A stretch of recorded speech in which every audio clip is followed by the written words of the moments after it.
Plus de 300 personnes décédées aujourd'hui, le 3 octobre 2024. Les Congolais sont en deuil.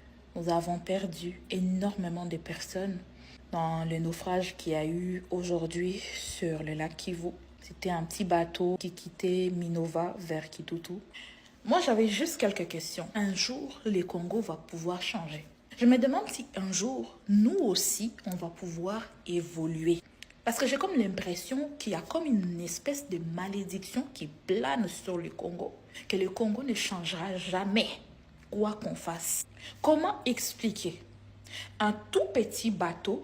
J'ai posté la vidéo juste avant celle-ci, allez-y voir. Comment expliquer un tout petit bateau de cette taille qui contient plus de 300 personnes, y compris les bagages, y compris des colis. Et vous trouvez ça normal? Les agents de l'OCC font quoi exactement comme travail? Si ce n'est pas extorquer, si ce n'est pas quémander et demander de l'argent aux gens, si ce n'est pas intimider, vous faites quoi comme travail exactement? Parce que ça, c'est la première question qu'on doit se poser.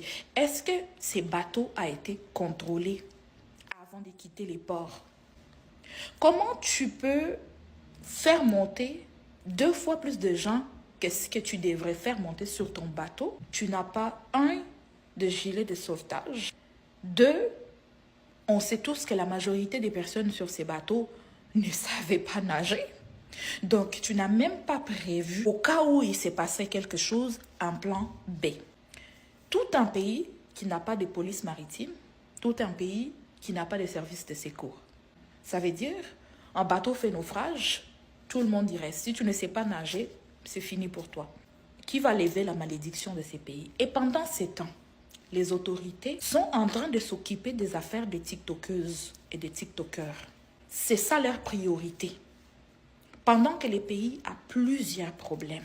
Comment ça se fait qu'il y a un seul bateau? Parce que si on est arrivé à ces points-là, où un bateau qui doit peut-être contenir 100 personnes contient 400 à 500 personnes, ça veut dire 400 personnes de plus, parce qu'il y a un problème de transport. Un pays riche comme le Congo. Le Congo, c'est l'un des pays les plus riches au monde. Il faut que les gens vivent, parce que la majorité de ces personnes-là font du commerce. Soit ils allaient pour chercher la marchandise, soit ils ramenaient la marchandise chez eux. Des pères et des mères des familles qui ont laissé leurs enfants orphelins aujourd'hui. Et pendant ces temps, les autorités laissent leur travail pour aller se focaliser sur TikTok et des TikTokeuses. Je pense qu'il est temps que les gouvernements puissent évaluer un peu les priorités. Vous mettez votre force sur des affaires les plus futiles pendant qu'il y a les affaires les plus importantes du pays qui nécessitent votre attention. Pendant ces temps, personne n'en parle. Même les Congolais, eux qui devraient en parler, faire du bruit, ne sont pas concernés. La plupart sont dans des lives qui n'ont aucun sens, qui parlent de sexe, qui parlent de ce qui se passe dans des chambres à coucher de gens, qui parlent des affaires qui n'ont rien à voir, des musiciens. Ça, c'est des affaires qui nécessitent votre attention. Ça nécessite à ce que tout le monde en parle. Trop, c'est trop. Le Congo RDC. Très cher ami, marche du partage à partager. Si tu as reconnu la voix, ça s'est gâté encore une fois le réveil. La vérité rougit les yeux, mais ça ne les casse pas. Cette vidéo a une importance très capitale. Il faut partager cette vidéo. Est-ce que vous savez pourquoi ce bateau il a coulé, peuple africain, peuple congolais? Il va dire, il y a d'abord victimes. Mais c'est parce que vous avez été naïfs que vous êtes morts aujourd'hui. Et ça concerne tous les Africains. Ce bateau a coulé parce qu'il y a eu un surcharge. Oui. C'est pareil, parce que nous les Africains, on ne respecte rien. On est tellement naïfs qu'on meurt bêtement. On ne fabrique rien parce qu'on est bête. Mais même un vélo a un poids limité. On peut donner un bateau à un Africain. Ce bateau-là est construit pour prendre 30 personnes. Ça ne peut pas dépasser 30 personnes. Un Africain va mettre 100 personnes dans ce bateau-là. Et il serait étonné que ce bateau-là se coule dans l'eau. Pareil pour les accidents mortels dans les cars, sur les autoroutes. Un car qui va faire surcharge et il va faire excès de vitesse. Et il n'y a personne dans ce car-là qui connaît même le code de la route, qui peut même interpeller ce chauffeur-là. Voyant que ce chauffeur est en train de rouler au-delà de 100 km à l'heure. Personne ne sait qu'un car ne doit pas rouler à 100 km à l'heure. Ils sont tous bêtes, moutons, assis dans ce car-là. Le car est en train de faire excès de vitesse. Jusqu'à le car va aller tomber. Ils vont mourir. Aucun Africain va se lever parmi ces moutons qui sont dans ce car-là pour dire que vous n'avez pas le droit de rouler au-delà de 180 km à l'heure. Vous m'énervez, peuple africain. Prenez conscience. Prenez conscience, il est temps. Il est temps. Non, franchement. Message officiel.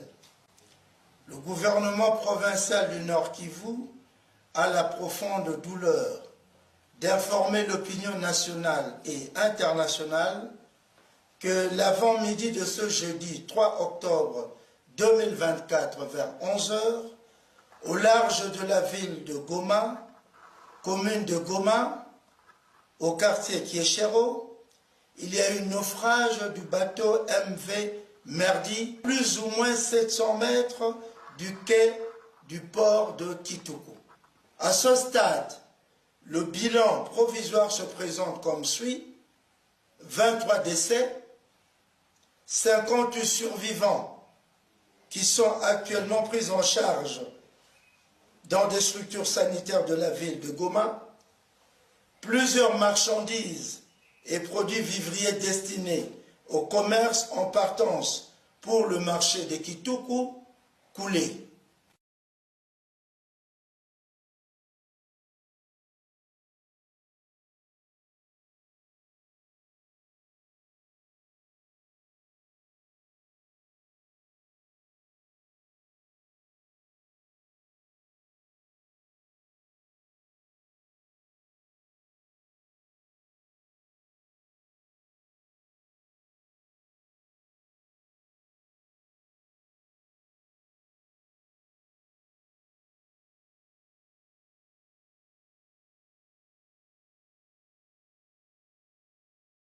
Vous devrez quand même avoir ces cœurs-là de comprendre que tous ces gens qui sont en train de mourir, ce sont nos frères, ce sont aussi vos frères. Cette guerre qui est aujourd'hui à l'Est, un jour, ça vous rattrapera jusqu'à Kinshasa. Nous savons très bien ce que vous êtes en train de faire là à Kinshasa. Vous, c'est juste établir les budgets. Vous établissez des budgets. Sur base même des taxes que vous taxez aux gens de Goma, vous vivez. Sur base des minéraux qui viennent de Goma, vous faites des budgets. Mais vous oubliez que ces gens doivent vivre. Vous oubliez que ces gens ont besoin de votre appui. On n'a pas besoin de ça, en fait. On n'a pas besoin d'organiser des funérailles dignes. Nous avons besoin de garder ces gens en vie. Nous avons besoin de rester en vie. Nous avons besoin de la paix. Nous avons besoin de cette paix. C'est tout ce que nous avons besoin aujourd'hui. On en a maintenant assez. On a plus de 30 ans. 30 ans. Vous vous imaginez, plus de 30 ans, on enterre les gens. Aujourd'hui, demain, il y a qu'un mois, on a enterré plus de 60 élèves. Et aujourd'hui, on enterre plus de 200 dans un seul mois. C'est dans quel pays ça? C'est dans quel pays? On est en train de faire quoi là? Hein? Reprenez conscience, très cher gouvernement, reprenez conscience. Faites les choses avec conscience. Ne le faites plus au sérieux parce qu'on a compris que si on se met dans les choses sérieuses au pays, ça ne marche pas. Qu'on mette maintenant la conscience dans les choses. Hein? Nous souffrons à Goma, nous souffrons. Nous souffrons, nous ne serons pas en train de pleurer tous les jours. Hein? Aujourd'hui c'est et demain c'est toi. Il faut prendre ça en tête que Kinshasa sera prise aujourd'hui ou demain. Alors il faut reprendre la conscience, il faut faire quelque chose dignement. Aider ces gens qui sont dans des camps de déplacés. Ces gens ont besoin d'appui, ils ont besoin de vous. Vous vous attendez à ce que le mois prochain aussi vous enterrez les 200. Jusqu'à quand vous allez continuer à établir le budget pour enterrer les gens? Ça sera jusqu'à quand? On doit arrêter ça quand même. Il faut prendre conscience. L'économie du pays est là pour construire le pays et pas pour faire ce genre de choses. C'est jusqu'à quand on va faire ça? C'est jusqu'à quand? Ce budget doit aider le pays, ça doit aider la population congolaise. Pas organiser de funérailles tous les jours, on en a marre. Voilà, vous avez entendu de notre sœur qui est native de Goma. Toi-même, tu es né pendant la guerre. Et beaucoup d'autres jeunes qui sont là aujourd'hui. Il y a des activités qui devaient se passer on a refusé à la jeunesse de s'exprimer. Qu'est-ce que tu peux dire en rapport avec ça? Est-ce que la jeunesse de Goma aujourd'hui qui lutte contre les injustices a le droit de manifester, a le droit de se soulever ou de dire non à tout ce qui se passe? Moi, ces messages, je dois les passer à la jeunesse. Ces messages, je ne les passe même pas au gouvernement parce qu'ils ne prennent pas conscience de ce qui se passe. Si aujourd'hui le Kenya est libéré, si aujourd'hui d'autres pays sont libérés, c'est parce que la jeunesse s'est mise consciente. Il y a eu une conscience au niveau de la jeunesse. Il faut que la jeunesse s'élève. On sera en train de nous interdire jusqu'à quand? On doit manifester cette colère, on doit manifester.